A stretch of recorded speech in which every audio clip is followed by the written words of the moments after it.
ya. Nah, ketika orang mau beli lebih mahal dibanding orang-orang dalam periode 10 hari terakhir, itu titik optimal saya beli. Jelas ya? Kita mulai lanjut. Yang kedua nih, misalnya ada MA10 dan MA20. Nah, MA10-nya memotong ke atas nih. Istilah kita di teknik analisis namanya golden cross. Apa itu golden cross? Artinya orang-orang 10 hari terakhir mau beli lebih mahal dibanding yang periode 20 hari terakhir nih, yang sebulan terakhir. Jadi ada potensi naik. Udah pada mau beli lebih mahal. Jadi mungkin dari fase akumulasi mulai ke fase partisipasi nih. Nah, ini adalah momen juga buat kita beli. Tapi ingat ya, definisi tadi yang filosofi trading ini adalah lagging indicator. Akurasi tinggi, tapi dari titik entry biasanya agak lebih tengah. Karena kan ini sifatnya historical, jadi dia udah naik, baru dia ngikut gitu ya. Jadi kadang emang lebih tengah sedikit, tapi akurasinya ini bagus. Oke, itu satu. Yang kedua ada juga yang definisinya disebut dead cross. Kebalikannya, yang jangka MA10 memotong ke bawah si MA20. Nah, ini disebutnya dead cross. Kenapa? Karena orang-orang mau jual harga lebih murah dibanding orang-orang yang modalnya punya sebulan terakhir. Ya, ini fase mulai ke fase distribusi gitu ya. Jadi udah mulai tanda-tanda turun. Nah, ini juga sinyal potensi turun. Gitu. Nah, kalau di sini biasanya sahamnya jangan kita buy. Bahaya. Kan lagi mulai potensi turun. Walaupun sebagus apapun beritanya gitu ya. Karena chartnya itu jangan kena. Kita akan mencari support lagi, dia mulai beli lagi baru kita bisa buy. Dia udah mulai naik baru kita buy. Nah, ini ada satu lagi MA10 seperti MA20, MA50 dan MA100, MA200 ini yang tadi tanya MA berapa yang bisa dipakai. Nah, bisa pakai seperti ini. Nah, jarak antar garis ini semakin lebar menunjukkan semakin kuat si trennya. Jadi kalau garis yang rapat ya, beribet gitu ya, biasanya saham ini bukan pakai MA. Kita pakai yang indikator lain. Kenapa? Sideways. Kalau sahamnya melebar, berarti trending kan. Nah, ini kita pakai MA. Nah, MA ini semakin lebar, berarti trennya semakin kuat gitu. Ini juga bisa diperhatikan ya, pergerakan si garisnya. Nah, ini ada pertanyaan, ketika candle memotong garis ke atas, apakah candle pada penutupan atau pada saat jam trading? Jawaban saya adalah ketika sudah trading harusnya, karena udah tutup, udah nggak bisa dibeli Pak. Jadi pas udah trading, kita tetap mau action. Nanti yang membuat kita yakin atau nggak yakin adalah volume. Jadi tren nih, wah lewat garis nih. Tapi kan takut, ntar PHP Pak, ntar sesi 2 turun, sesi 1 turun, bisa jadi. Memang kita kan nggak tahu tutupannya, bisa aja dibanting, yes. Tapi yang membuat kita yakin adalah dia naik dengan volume 3 kali atau volume 2 kali yang kita baca tuh tentang volume. Nah, kalau itu udah diikuti dengan volume banyak, buy di saat running, nggak usah tunggu tutupan, karena sudah rame Pak. Tapi kalau yang beli, dia cost up, tapi volumenya iprit, cuman 0,1 kali, 0,2 kali dibanding kata-kata biasanya, ya itu jangan. Itu Anda boleh tunggu tutupan gitu. Jadi banyak yang bilang sesi 1 dan sesi 2. Sesi 2 itu bisa lebih ramai. Kenapa? Karena volume udah confirm. Jadi kalau para big boys atau para institusi, mereka memang kadang melihat pergerakannya agak siang, agak sore, ketika sudah confirm, volumenya sudah kebentuk, ya asing udah mulai masuk, institusi masuk, nah mereka baru profesional trader juga ikut masuk tuh gitu. Ikut follow the money-nya gitu. Ya kurang lebih itu ya. Biasanya MA bisa juga sebagai resist kuat. Betul. Nah, bisa kita beli saat back MA atau pada jualan dan harga turun dan apakah masih bisa hold. Nah, saya akan hold selama di atas garis. Kalau di bawah garis sebenarnya kita bilang false break. Nah, itu udah boleh switching atau Anda mau tahan dan ikutin trading plan gitu. Tapi kalau udah false break sebenarnya kita udah tahu nih, ini gejala-gejala nggak bagus gitu. Ya, oke, kita coba lanjut dulu materinya. Ya, jadi ini salah satu tips, jarak antar garis semakin lebar, semakin kuat sih trennya, gitu ya. Nah, ini ada MA ada banyak, ada yang pakai eksponensial, ada yang pakai weighted. Nah, itu bisa modifikasi teman-teman.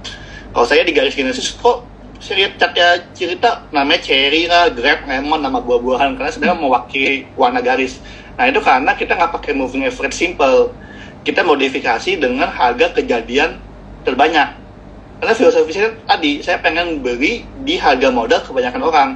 simple moving average ini ada kelemahannya. Kelemahan dia adalah dia ini pakai harga tutupan, di mana di IHSG harga tutupan tuh suka ditarik atau dibanting. Jadi tidak mencerminkan harga benar-benar kejadian terbanyak di hari itu. Nah, kalau di garis-garis saya modifikasi ke sana. Teman-teman bisa aja pakai eksponensial, pakai weighted, bisa banyak cara kok untuk mencari yang sesuai filosofi teman-teman pengennya apa gitu. Kalau saya pengennya adalah mencari harga modal yang di pasar. Wah, ini si A beli, si B beli. Kata-kata harga modal dia berapa? Itu yang pengen saya tahu. Nah, ini kelemahannya memang ini, lagging indicator tadi, dan tidak bisa dipakai ketika sideways. Jadi, kalau garis yang rapat, teman-teman, itu sideways indikasinya, atau candle-nya flat, itu jangan dipakai MA-nya. Itu seringnya false. Karena, ya garisnya beribat, harga rata-ratanya ya di situ aja gitu. Kan jadinya tidak akurat gitu ya. Nah, dia berinya, kalau sideways ini kan pakai indikator namanya box. Beda lagi. Nah, ini moving average ya. Kalau boleh tanya, itu pakai time frame berapa? Ini sesi moving average. Ini ya, saya akan coba bahas pertanyaan dulu. Harga rata yang dimaksud adalah hari tersebut ya. Yes, tapi periode berapa? Periode 10 hari, 20 hari, tergantung Anda pakai moving average periode berapa. Nah, kalau boleh tanya, itu pakai time frame berapa? Daily. Kita analisis pakai daily secara default awalnya. Kenapa? Karena jam buka market kan daily. Jadi daily itu mencerminkan aktivitas market per hari. Begitu Anda ganti per jam atau per menit, ini tips dari saya ya. Kapan saya ganti ke time frame lebih kecil, ke hourly atau ke 15 menit? Ketika di daily, volatility dia di atas 7%. Pergerakannya ya, Anda hitung deh kata-kata volatility seminggu atau 2 minggu. Di atas 7%, Anda bisa pakai time frame lebih kecil. Kenapa? Karena daily Anda dia tengah. Dia selalu saham yang volatile banget, yang di atas 7% atau di atas 10%. Nah, itu yang biasanya saham-saham penny stock ya, di bawah 200. Itu bisa pakai time frame lebih kecil supaya dapat titik yang lebih akurat. Tapi kalau Anda pakai saham BRI di time frame 15 menit, coba apa yang Anda lihat, doji kan gitu. Tapi kalau saham yang volatile, Anda pakai time frame kecil, itu bisa cocok. Nah, kalau saya tipsnya itu sih, gitu ya. Kalau gap, kita akan nanti sebenarnya ada gap analisis, akan beda lagi, panjang nanti agak menyimpang dari topik nanti. Scalping pakai MA bisa nggak? Boleh. Tipsnya itu, cari volatility tinggi, baru Anda pakai MA yang di time frame kecil. Dan biasanya saya cari daily-nya memang ada sinyal bagus, trennya bagus, baru Anda masuk time frame kecil. Jadi bukan spekulasi ya, jadi emang trennya bagus. Cuma karena saya pengen TikTok, pengen cari uang harian, maka saya pakai time frame kecil buat dapat exit dan entry lebih cepat. Tapi apakah saya jual besok bisa naik? Bisa, cuma memang saya pengen tutup lebih cepat aja. Dan saya bersyukur aja dapat segitu. Gitu. Itu tetap daily-nya bagus, nanti Anda masuk lebih kecil. Gitu. Ya. Nah, kita masuk ke materi ini dulu ya, hukum volume. Nanti sideways kita bahas Pak Subiarso. Nanti habis ini hukum volume di entry setup saya akan bahas yang nanti ya, yang trending sama ini ya. Gitu ya. Nanti yang hukum volume ini kita akan bahas hukum volume. Ini kalau Anda ikut TikTok saya di hukum volume, saya juga kaget loh, bikin video TikTok hukum volume ternyata rame loh, sampai berapa? 80.000 views loh, saya juga kaget. Nih, materi ini saya share di webinar ini. Nah, ini candlestick dan volume bars. Ini yang basic chart ya, teman-teman pakai ada candlestick, ada volume bars. Volume kan adalah transaksi per lembar ya, yang ditransaksikan hari itu. Nah, ada 3 hukum. Hukum yang pertama ini teman-teman. Ini kita bantu ini ya, membayangkan. Harga naik, volume naik, kita buy. Ada yang sell nggak di chat? Kalau boleh, saya sell Pak, boleh di chat gitu. Tapi ini pada umumnya gini ya, harga naik, volume naik, kita buy. Harga turun, volumenya naik, ayo ngapain? Di chat boleh ini, ada yang bantu saya. Apakah Anda buy atau Anda sell? Kalau hukum volume pertama, ini sebenarnya simple ya. Sell, nah tuh, sell. Kalau harga naik volumenya, bayangin, harga saham naik nih, yang beli banyak nih. Saya bisa 30 miliar, ini 100 miliar beli, ya pasti kita buy lah, ikut dah. Kalau harga turun dengan volume gede, wah tiba-tiba anjlok nih. Goto misalnya ARB sampai 2T, ya sell lah, ngapain lagi gitu kan, yang jual banyak gitu. Takut saya juga kan gitu. Jadi hukum volume 1 sifatnya ya, buy and sell. Harga naik volume naik, buy, harga turun volume naik, sell. Clear. Hukum volume kedua, Nah, ini tadi ada yang bilang tuh, harga turun, volume kecil. Harga turun, volume kecil. Kalau ini, saya bisa bilang hukum volumenya adalah buy on weakness atau sell break. Oh, kenapa Pak? Bayangin, saham lagi naik, terus harga turun. Tapi turunnya di atas support ya. Tapi bisa ini, bisa yang rata-rata transaksi dia 10 miliar. Harganya cuma 1 miliar nih, turun di atas support. Logikanya ada lagi nih. Yang punya uang yang bisa transaksi di sini belum action. Bisa jadi karena di atas support mereka akan action buy. Makanya dia ngomong bukan buy ya, siap-siap bau, siap-siap beli.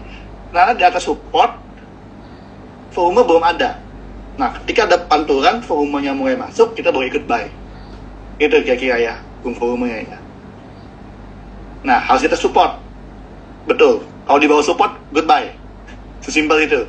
Ya, ini harga turun dan volume kecil di atas support. Anda boleh siap-siap beli atau bow. Misalnya naik, turun ke MA10, mantul lagi. Volume baru mulai masuk. Nah, kita ikutan. Bisa, namanya bow. Sama seperti ini. Ada juga saham nih. Step, naik. Tapi volumenya tambah kecil nih. Naik, volume tambah kecil. Berarti logikanya adalah apa?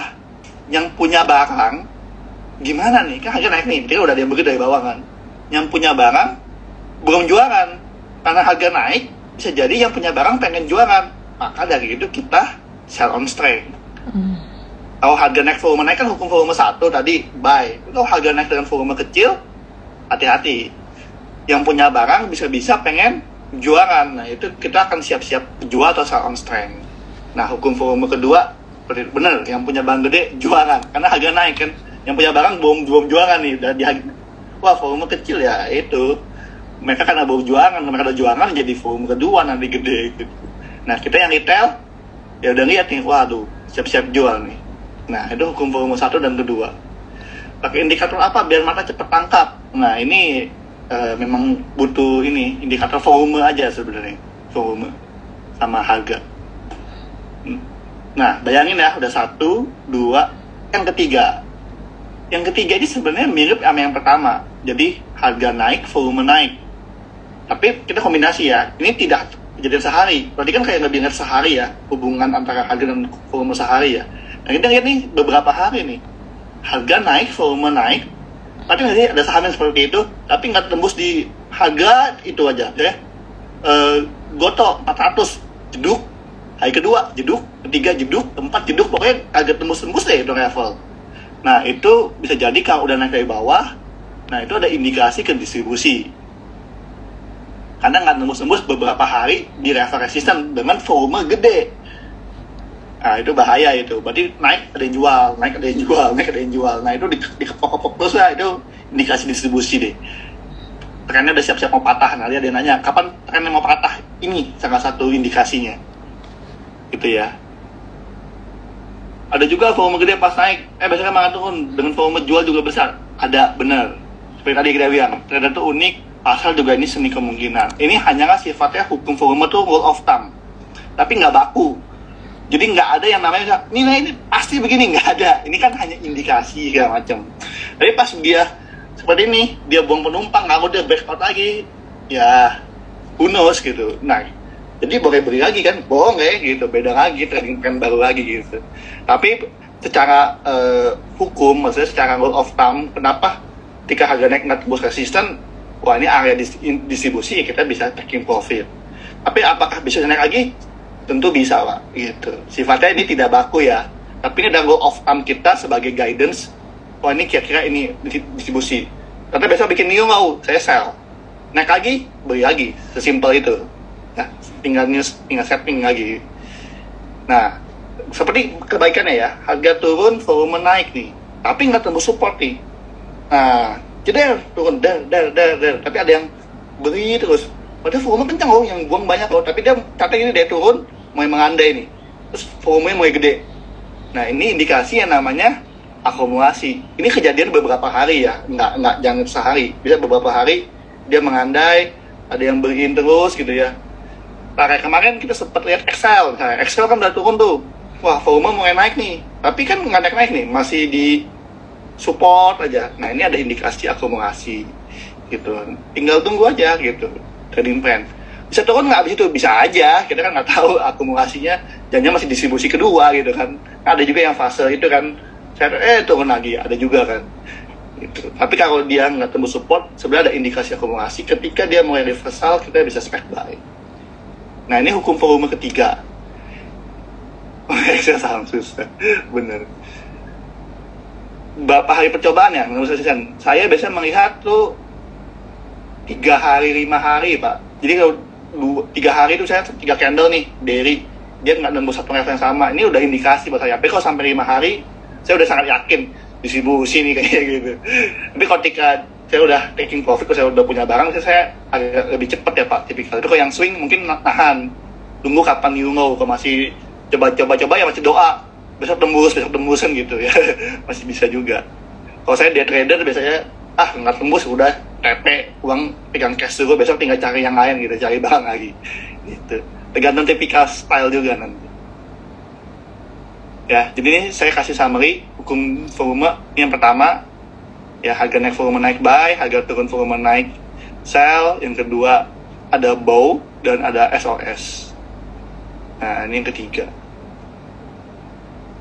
Nah ini teman-teman yang mau foto boleh, mau capture boleh. Apakah ini ilmu pasti? Oh enggak Pak, rule of thumb, hanya guidance. Enggak ada yang pasti Pak. Dunia trading market punya kehendak sendiri Pak. Ini kalau kita bilang pasti salah deh. Ini ilmu sosial, ini kayaknya bukan ilmu pasti gitu ya. Gitu ya. Cuma ini guidance saya aja. Dan menurut para profesional trader, hukum volume ini valid kok. Jadi banyak dipakai. Sifatnya nggak pasti lah Pak. Gitu. Ya, silakan yang mau capture, mau foto-foto, catat silakan. Saya screenshot dulu ya. Suka-suka MG bener. Kok ada yang punya penunggunya, mau ngapain ya? Kita kan nggak bisa apa-apain Pak. Dia punya barang, dia punya duit. Betul. Ya, tapi ini cukup membantu lah. Kayak ya, ini guidance yang sangat ini sih, bener. Ada yang sampai nyetir lagi nih, serem juga kayak gini. Gak apa-apa ya pakai ini ya, suara ya, jangan dilihat ya. Ini aku udah taruh di ini juga nih, di Telegram. Ada di YouTube kok, nanti bisa ditonton. Iya, benar-benar. Yang nyetir hati-hati ya. Nah ini jadi volume ada warna hijau dan merah. Oh, warna volume itu adalah warna candle yang standarnya ya. Jadi kalau warna hijau ya si hijau, warna merah candlenya merah. Itu warna candle kok. Abu-abu dia candle doji gitu ya. Gitu. Sama kayak warna candle gitu. Nah, mencari titik terbaik entry saham. Jadi kita udah bahas yang pertama, yang kedua dan yang ketiga. Nah, kita masuk ke setup dan ke ini ya, ke trading plan di sisi action gitu. Akan di-upload di YouTube. Aman Pak, di-upload di YouTube. Saya minum kopi dulu, biar semangat. Ada pertanyaan boleh di-chat dulu sebentar.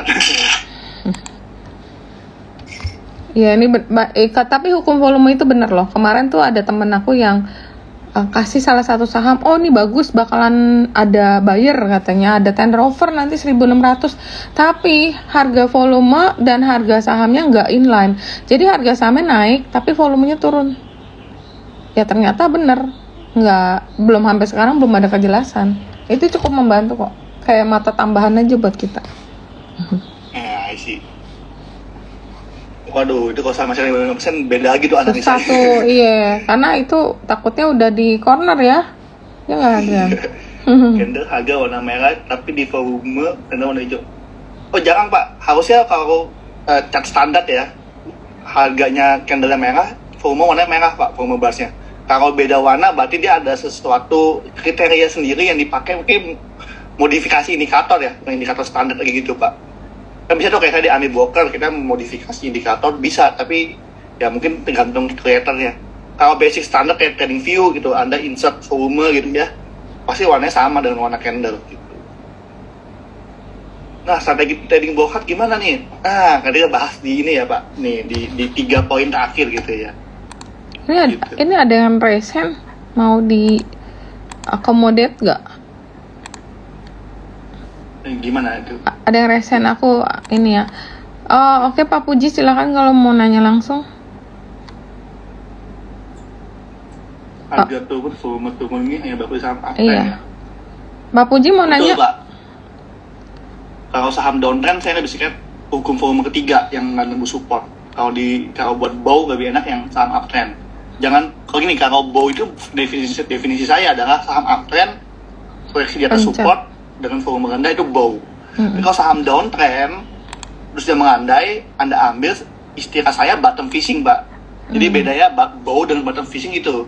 Bow itu adalah ketika uptrend, ketika downtrend nama saya bottom fishing, adalah cari ikan di bawah gitu kan. Mhm. Nah itu mungkin persepsi aja gitu, istilah dan persepsi. Ini masih banyak loh materinya. Mendingan Masih aja ya, kita lanjut dulu ya. lanjut Nanti dulu. pertanyaan ini Q&A ada lagi ya. Iya, masih Oke. padat banget, bagus banget materinya. Jamnya udah 13.45 katanya. Wah, udah 45 menit nih katanya. 15 menit lagi kita bisa selesai.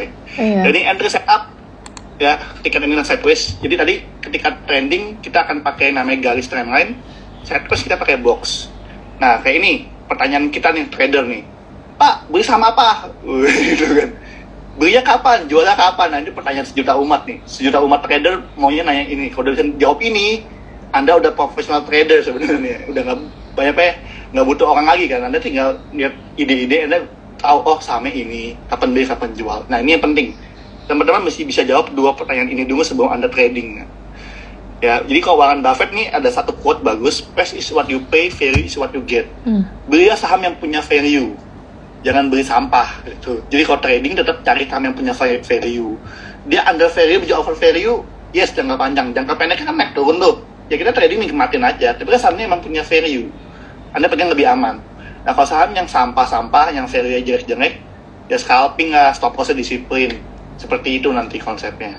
Gitu ya. Nah ini tadi yang kita bilang keunggulan saya kalau di Genesis saya pengen tahu adalah berilah di harga modal kebanyakan orang. Kalau kita rugi, boleh rugi rame-rame. Kalau untung sendiri-sendiri boleh. Nah, best moment ketika beli saham ketika melewati garis trendline pertama kali untuk saham uptrend. Nah, ini BBHI misalnya contoh ya. Saya tahu nih harga modal orang di pasar berapa nih. Bentar. Nah, ketika di candle ini, saya punya coret-coretan ya. Ini kan harga ini dengan candle garisnya kan udah terlalu jauh nih jaraknya nih. Nah ini udah bukan best moment. Tapi ketika dia baru di sini lalu dia lewat garis, ini kan uptrend nih sahamnya nih. Nah ini adalah best moment. Ini bisa jadi best moment, tapi false kan, belum kena stop loss naik lagi. Nah ini bersyukur. Nah kalau ini udah patah trend. Nah ini kita bisa tahu dari garis trendan kita bisa menganalisa cukup banyak kok. Gitu ya. Nah itu salah satu fungsi dari trendline. Sama, moving average fungsi sama. Gitu ya. Dan saya ada GPS ya, kayak momentum. Kalau merah dark red ini, merah tua, namanya oversold. Udah hijau tua, ini namanya overbought gitu, dark green. Jadi ini buat menunjukkan 4 zona nih, kapan dia oversold, kapan dia overbought. Gitu, ketinggian apa kerendahan suatu harga saham. Ya. Nah ini untuk membaca chart, ini teman-teman boleh catat juga atau capture. Nomor 1 untuk saya sarankan banget untuk identifikasi tren tadi. Candlestick adalah prioritas pertama. Dan lihatlah 3-6 bulan, jangan 1 hari. Trennya adalah uptrend apa, downtrend apa, sideways. Uptrend dan downtrend Anda boleh pakai garis nih. Ya, pakai moving average boleh, pakai garis saya trendline boleh juga. Tapi jika sideways pakai indikator box. Box itu dibentuk nanti dari top high dan top low 2 minggu terakhir kalau saya bikinnya ya, periode 2 minggu. Nah ketika dia menembus box, nah itu kita boleh buy ketika sideways. Konfirmasi dengan momentum GPS kalau saya punya indikator atau volume. Ya ini 3 poin step by step cara membaca chart. Nah teman-teman boleh bantu seperti ini nih. Ini indikator box ya. Kalau di saya di chartnya yang kita sering share, top box tuh ini yang garis coklat atas nih, bottom box yang coklat bawah nih. Dibentuk dari low dan high 2 minggu periode sebelumnya. Jadi kalau yang tertinggi jadi top box, yang terendah jadi bottom box. Kan sideways kan. Kita lihat set. Nah ini boxnya nih. Kapan dia keluar dari zona sideways? Ketika dia banding nembus high yang sebelumnya. Berarti boleh beri harga lebih mahal. Itulah titik entry ketika sideways. Ya, base entry-nya ketika sideways adalah ketika dia tembus box. Box atas, bukan box bawah.